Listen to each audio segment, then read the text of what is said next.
Let me tell you something. There is absolutely no way that you can taste freedom and then go back to being a slave. No way. Even if someone were to put your body in chains, the fact that your mind is free means that there is only but a certain amount of time before you figure out a way to free your body as well. That said, the mind is one of the most important things to gain control over if you are going to gain freedom and stay free. That is in every area of life, but in this video, I'm specifically talking about financial freedom.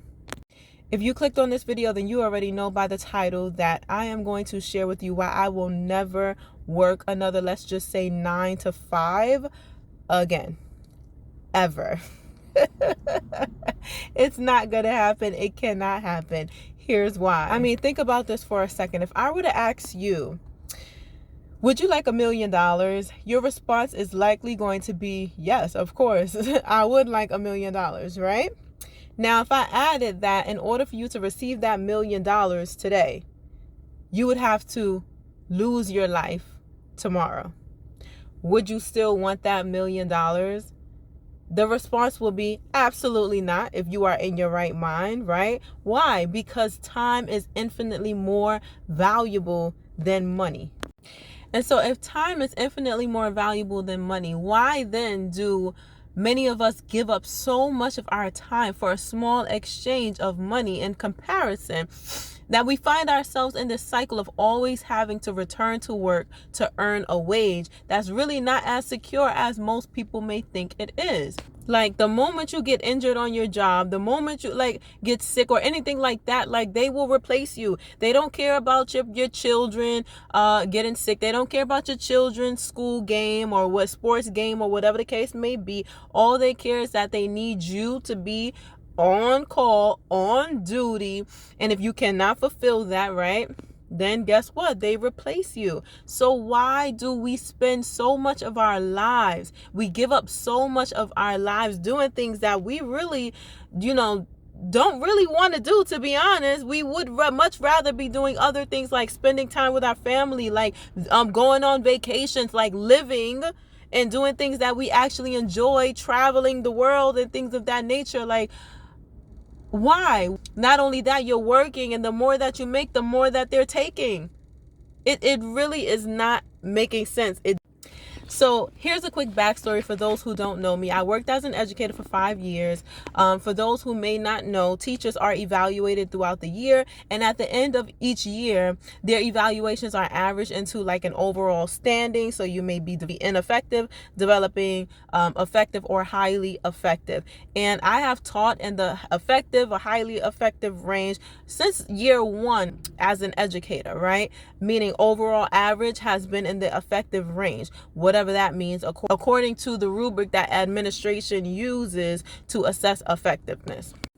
Nonetheless, in my time of teaching, I've also had students jump 4, 5, 6 reading grade levels in one school year. Okay, I taught 7th and 8th grade, and most times students would come into my classroom reading on a 1st grade level, 2nd grade level, right? But by the time they left my room, they were reading at maybe the 6th grade, 7th grade, or 8th grade level, right? And so though that's a big gap that was shortened, right? And that's uncommon. Not only that, I've also trained new and veteran teachers. I had no issues with classroom management majority of my career. I developed curriculum. I was leading some professional developments. I was nominated Teacher of the Year by my principal and assistant principals the last 3 years of my career. Why do I say this? I say all this to say that on the outside looking in, and even on the inside, one would assume or believe that there was absolutely no reason for me to leave my profession. But I realized during 2020, with the whole jab situation, that everything I had just listed meant absolutely nothing. Okay, nothing. It was just a facade to keep me running the rat race, trying to climb the ladder. Listen, my entire livelihood was threatened to be taken away from me if I refused to get the jab. And this was the turning point. This was the climax in my mind where I knew that this was not what I was created to be doing. But here I was with one stream of income at the time being forced to inject an unknown substance into my body or lose my career and everything else that came with it. It was at that moment where my faith was tested like never before. I packed up my classroom mid-year and I was planning on never returning right then and there. I didn't know my next step, but I trusted God. And as I will never forget, I was in church, I was in praise and worship, and I was singing because I didn't know what I was going to do next. I worked up all of my life was for this, becoming an educator. Like literally there was no plan B. I only had plan A, which was to teach. That was it. That was the goal. I'm telling you, okay? And so while I was in worship, God made a way out of no way where I was able to physically return to work. But guess what?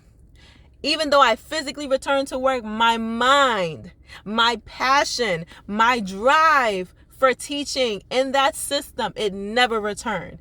This was the moment that I knew that life was going to look a whole lot different than what I had originally planned growing up. And I am so thankful that that season of time restriction is over and that I am literally walking in this new season of unlimited possibilities. Why? Because rather than using this to make money, I've always had to use this. And the moment I stopped using my hands, physical labor to make money, the moment that money would stop coming in. And I'm telling you guys, it starts here in the mind. I began to read books on financial literacy, studying biblical principles of wealth. I also found mentors who are walking in where I intend to be, right? Multi-millionaires, billionaires. I would listen to their advice. I would keep their books on replay, okay? And listen, when I tell you that the way that they speak, the way that they think, the way that they reason is on a completely different level. And I'm telling you, even as a college graduated, person, I have my master's degree. There's a reason why schools do not teach financial literacy. I feel like I was in kindergarten all over again when it came to things like finances and money and financial literacy and things of that nature. But oh my goodness, I begin to realize that the people of society, those who have on those hats, the degrees and all that, they will paint those who are rich and successful as villains. The government, they will paint them as villains, but these people are actually heroes in the story. They are the runaway slaves who escaped the mind control that's pushed by the government to keep people enslaved to their system. And now these same people, the entrepreneurs, the wealthy, they are trying to free the field and house slaves to show them what life could be like if they only tasted freedom. See, I liken the field slaves to those out of work who are dependent on government assistance with no plan of stopping or escaping. And then the house slaves, I liken those people to, because that's who I was, right? The middle class, right? Those exchanging their time for money, those stuck in the rat race cycle, only working for the house, the car, whatever the case, to just still go back, increase debt, all of this stuff, to still go back to work, have to work harder to get more. You're constantly working to earn the money, right? Those are the people who are the house slaves. They got it a little bit better than those who are in the government, but they are still slaves. Now, the runaway slaves, as I said, are the entrepreneurs. They are the businessmen and women, those who create their own, who are creating their own and supplying for others, right? Supplying the job, supplying the home, supplying the things for others to be able to have. Like, that is the mindset that most people don't have. Government mindset is, you're going to work for me from this age to the time that you're 65, 70 years old, then you're going to retire. But no, guess what? While you're working, I'm also going to tax you almost half or more, or pretty much half of your income. Then on top of that, I'm going to tax you and everything else. When you're where you live, where you buy clothes, your food, I'm taxing you, taxing you, okay? So you're basically working for me for free majority of your life. So what I begin to realize, unfortunately, too many are afraid of taking the leap of faith to find freedom on the other side of their fears. So what do? They stay stuck. They settle for mediocrity. They continue the rat race cycle that then bleeds onto their children and their children's children until someone decides to break the generational curse. In my family, I am the one deciding to break that generational curse. You know, society likes to highlight being the first generation college graduate, but no one is hyping up becoming the first generation millionaire and billionaire in their family. Okay, my mindset is completely on a different level, and I know that it's only a matter of time before I get there. Why? Because I'm beginning to see the fruits of my labor. Because I have more time. I have more time to focus on my ideas, the God-given ideas that God has placed on the inside of me. I have more time for those ideas to manifest. Hallelujah. My prayer for you is that if you are still watching this, that you become the one in your family that will break the pattern of lack and false financial security and enter into the realm of financial freedom. Because guess what? God created this earth and he made it. There's no lack. There is more than enough to go around. There is an abundance, I truly believe, for everyone in the world to have more than they need. Hallelujah. This starts with gaining back control of one of your most valuable assets, which is your time.